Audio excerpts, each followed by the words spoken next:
Hello and welcome to Just Painting for Fun with David Durrell. Here's a list of the materials you'll need to work on today's project. Working in acrylic paint on 12 by 9 stretched canvas, which I pre-coated with a mixture of cadmium red, cadmium red, burnt sienna, and white gesso. Using a 3/4 inch angle brush, Alizarin Crimson, to draw out the compositional elements and establish some values.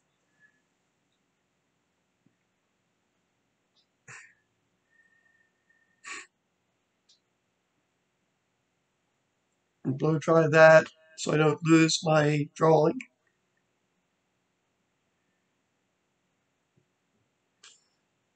Using ultramarine today for the second color instead of the phthalo blue because it tends more towards purple. This original reference, or the reference photo, tends more towards purple, so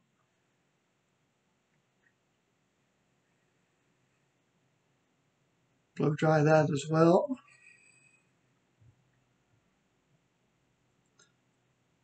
Little touch of the phthalo blue.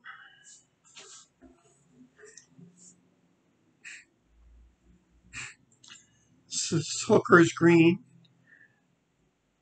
Now, if you noticed, I started off with Alizarin Crimson. I put in the Ultramarine Blue, and then the Hooker's Green.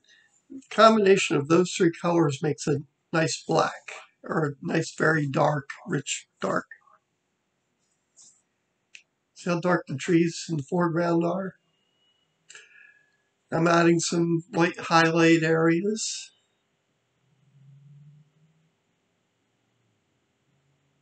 Watch how intense these become when I paint the yellow over top of them.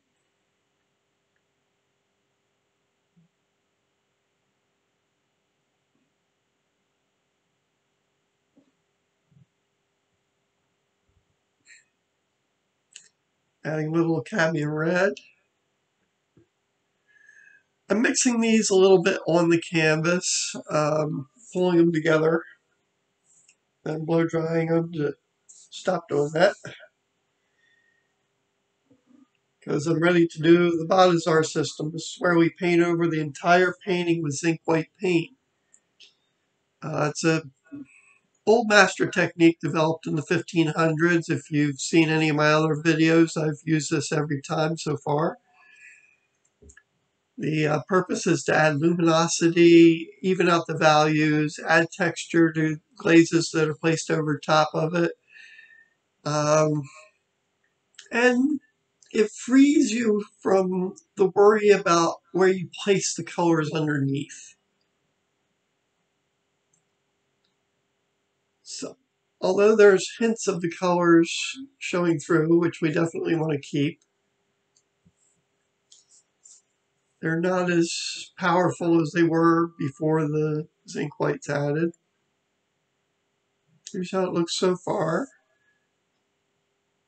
You see as the way they glow through in places? Now this time I'm glazing over top of it with the Pthalo Blue.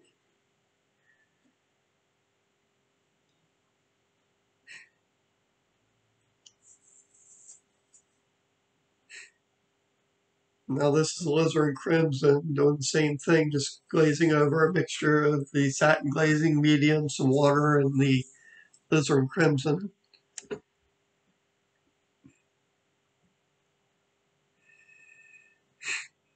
Reestablish some of the darks that we lose during the Botizar system.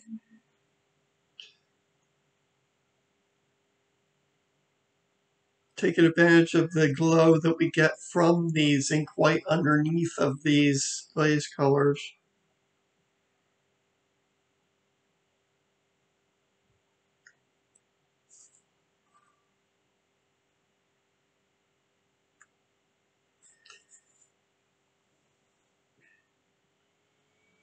Blow dry that.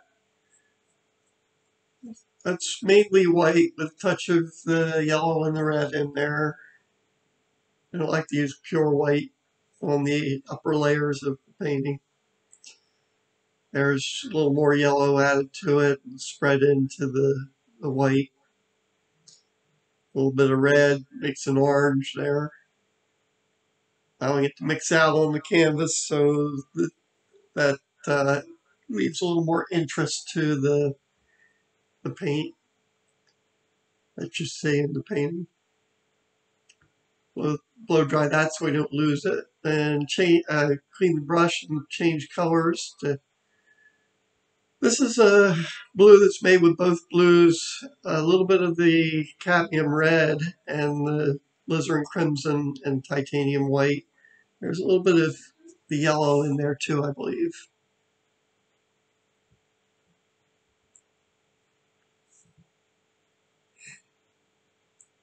Glazing with some of the Ultramarine Blue at this point.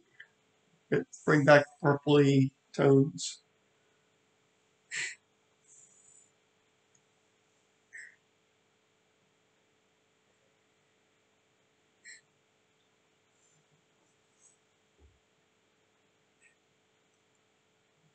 If you look carefully at, you can't see it in photographs so much because it gets lost. But if you look at shadows of trees when you in real life, there's a lot of color in there. It's not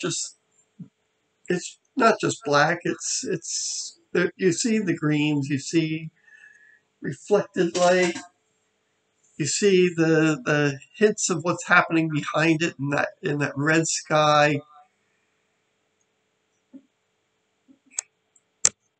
Otherwise, just buy a tube of black paint and paint trees with that. But that's not what it really is. It's not that we're painting what's really there, but why not put some color in it? So if you look at those trees closely, you'd see some alizarin crimson, some phthalo blue, ultramarine blue, hooker's green. It's all in there.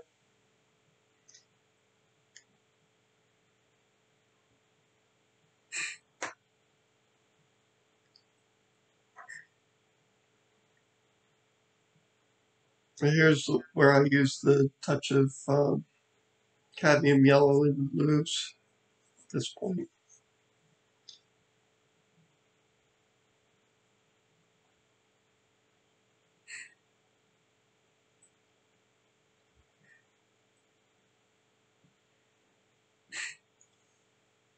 Blow dry it because I'm going to come back and do some more glazing. This is Alizarin Crimson. Just going over everything.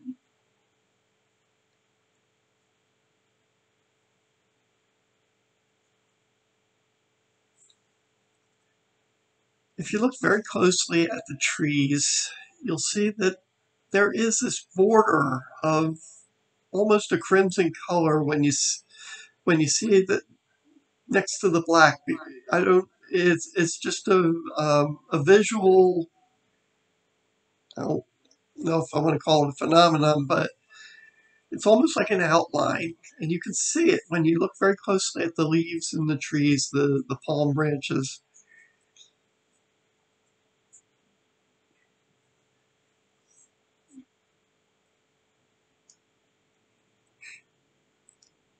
When it's against a red sky like that. Just as you get close to the dark of the trees, you see this glow of red right there, that alizarin crimson sort of red.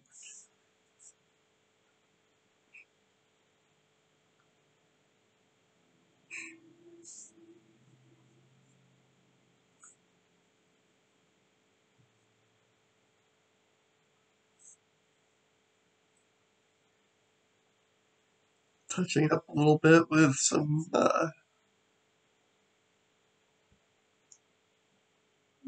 sky colors, just grabbing them off the wet palette.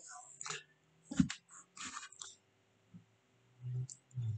little titanium red and white and yellow, touching up around the trees, close to the trees there. Okay, let's look at where we are for a minute. Here it is so far. Note the color is still a bit on the greenish blue side. Pretty enough, but it doesn't match the reference very well. So I want it to be a little more purple. So introducing Dioxazine Purple. It's a single pigment color. It's not a mixture. The color is made with coal, I think, some coal derivative. With the blues and reds in my palette, it's difficult to mix a good purple. Mixing Cadmium Red to Ultramarine Blue creates more of a brown because of the way it tends towards yellow. If I mix Alizarin Crimson in, it doesn't have as high a tinting strength and works better just to darken the blue. So enter Dioxazine Purple. Look at that color. It is the highest tinting strength of all colors. It's not rated very high for color or for light fastness, so it's a 2 or a 3. It varies with some manufacturers. So you want to use it sparingly. Also, because of the intensity, you want to use it sparingly. It doesn't take much to do what you need to do with it.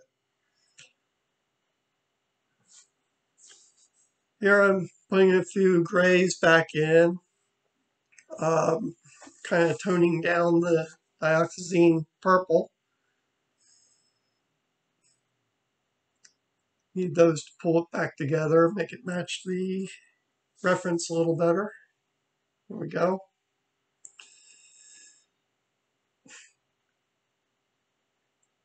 Mix the grays from the ultramarine, both blues, the red, the cadmium red, the alizarin crimson.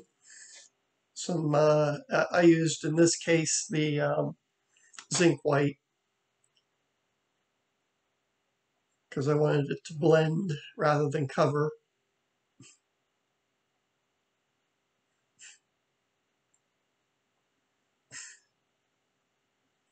Put some highlights back in.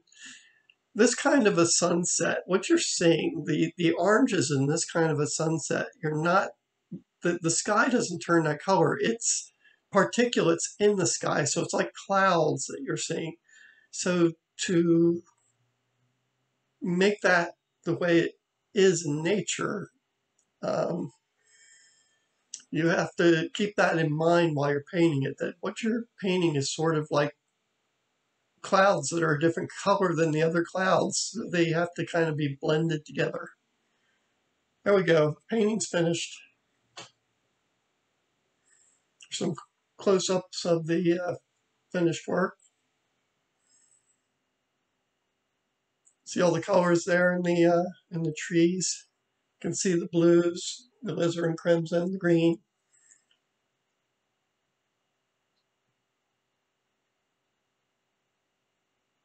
There's a reference photo again. And the final.